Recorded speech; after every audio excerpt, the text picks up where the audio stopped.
Limiting machine power বাতি জ্বলে না, কিন্তু হিটিং বাতি জ্বলতেছে না, অথচ রুলার ঘোরে। এটা কিভাবে সমাধান করবেন? দেখতে পারতেছেন এখন কিন্তু পাওয়ারের বাতি জ্বলতেছে, আবার রেগুলেটর বাড়াইলে হিটিংয়ের বাতি জ্বলতেছে। কারণ আমি ঠিক করে নিয়েছি, আমার প্রবলেমটা হচ্ছিল পাওয়ারের বাতিটা জ্বলতো না আর হিটিং বাতিটা জ্বলতো না, প্লাস হিটিং হইতো না, কিন্তু রুলারটা ঘুরতো, শুধু রুলার ঘুরতো আর কোনো কাজ করতো না।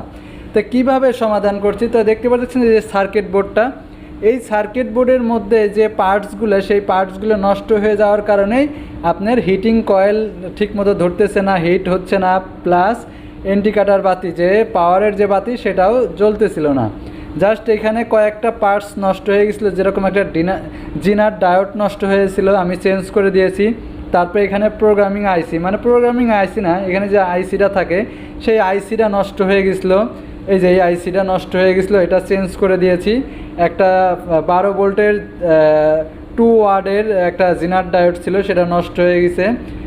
জাস্ট এই দুইটা পার্টস নষ্ট হয়ে যাওয়ার কারণে আমার মূলত এই লিমিটিং মেশিন পাওয়ারের বাতি শো করে নাই, আর হচ্ছিল এই হিটিং বাতি শো করে নাই, প্লাস হিটও হয় নাই, কারণ রিলে ধরে নাই, রিলে ঠিকমতো কাজ করে নাই।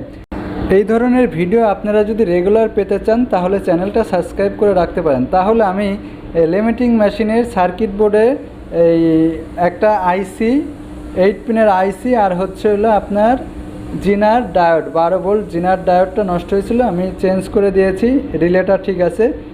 ঠিক আছে, তাহলে এইভাবে আপনারা ঠিক করে নেবেন। আশা করি আপনারা বুঝতে পারছেন। এরপরে যদি বোঝার কোনো ভুল থাকে তাহলে আমার কমেন্ট বক্সে জানিয়ে দেবেন, আমি চেষ্টা করব আরও ভালোভাবে বুঝিয়ে দেওয়ার জন্য।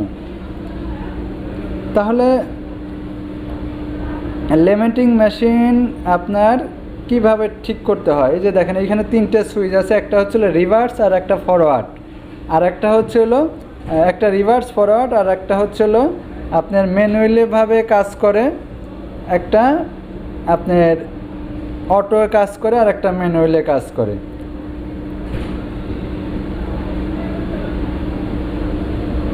দেখেন এইখানে কিন্তু আমার সুন্দরভাবে কাজ করতেছে, জাস্ট আপনাদের দেখাই দিচ্ছি। এখন আমি ক্যাসিংটা লাগিয়ে দেবো, মানে উপরের কাভারটা লাগিয়ে জাস্ট আপনারা বুঝতে পারছেন যে আমি ভিডিওতে কিন্তু দেখাই নাই, কিন্তু আপনারা এইভাবেই। আর খোলার সময় কিভাবে কি করবেন আমি বলতেছি। এই সার্কিট বোর্ডটা যখন খুলবেন একটা স্ক্রিনশট মেরে নেবেন, একটা পিকচার তুলে নেবেন, যেন জ্যাক যেন আবার উল্টাপাল্টা না হয়। উল্টাপাল্টা হয়ে গেলে কিন্তু তখন কিন্তু ঠিক মতো কাজ করবে না, হয়তো বা দেখেছি যে যেটুক কাজ করবেন তার চেয়ে মানে ক্ষতিটা বেশি হয়ে যাবে। এই কাজগুলো করবেন না, যাতে আপনি একটা পিকচার তুলে নিলে আপনি ওইভাবে দেখে আবার জ্যাকগুলো লাগিয়ে দিতে পারেন। দেখেন আমি কিন্তু কাভার লাগিয়ে এখন এই যে পাওয়ার দিয়ে আমি এই যে রেগুলেটর ঘুরিয়ে দেখাচ্ছে, দেখেন এখন কিন্তু হিটিং বাতি শো করতেছে। আপনার হিট যতটা দরকার ততটা দিয়ে নেবেন। তাই ভালো থাকবেন সবাই, সুস্থ থাকবেন। আজকের মতো এইখানেই বিদায় নিচ্ছি।